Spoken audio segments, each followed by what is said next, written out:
Yo, salut à toi, j'espère que tu vas bien, bienvenue dans cette nouvelle vidéo. Donc aujourd'hui, on va voir ensemble quelle quantité de levain naturel utiliser dans sa pâte à pizza.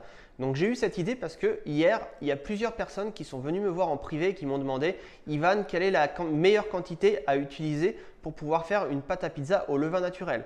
Donc en fait, il n'y a pas vraiment de bonne réponse. En gros, tu peux utiliser entre 1% et 30% de levain naturel. C'est ce qu'en général on utilise pour pouvoir faire une pâte à pizza. Et en fait, le pourcentage va dépendre de plein de choses. Ça va dépendre de ton hydratation, du temps de repos que tu vas vouloir effectuer à ta pâte à pizza et aussi dans quel endroit et à quelle température ta pâte à pizza va reposer. Par exemple, si tu fais du frigo, tu vas pouvoir utiliser un peu plus de levain que si tu laisses ta pâte reposer à température ambiante.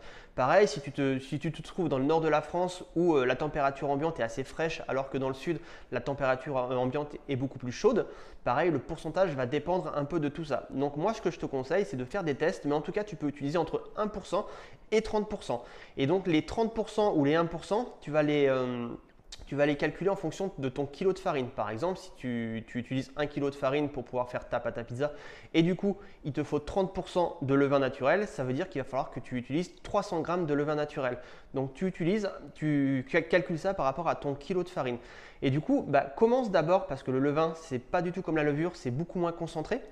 Moi je te conseille par faire des pourcentages à 30%, d'utiliser tes empattements comme tu fais d'habitude, par exemple sur 24 heures ou 48 heures au frigo, et tu vas voir que tu vas quand même avoir un bon résultat. Et ensuite, à toi d'adapter un peu ton protocole en fonction de ton levain, parce que c'est pareil, chaque levain est différent.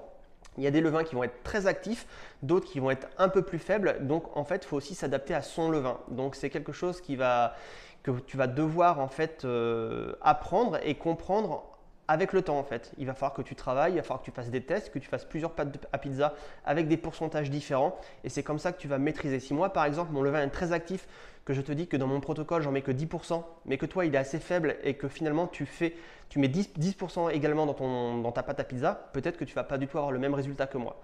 Donc du coup, je te conseille tout simplement de commencer à 30% parce que le levain naturel c'est quand même beaucoup moins concentré qu'une levure et du coup teste ensuite plusieurs protocoles, tu peux baisser le pourcentage et pareil si tu travailles à température ambiante tu peux commencer à 10% et diminuer jusqu'à atteindre même 1, 2, 3, 4, 5% mais là il va falloir vraiment des temps de repos très très longs et des températures assez élevées.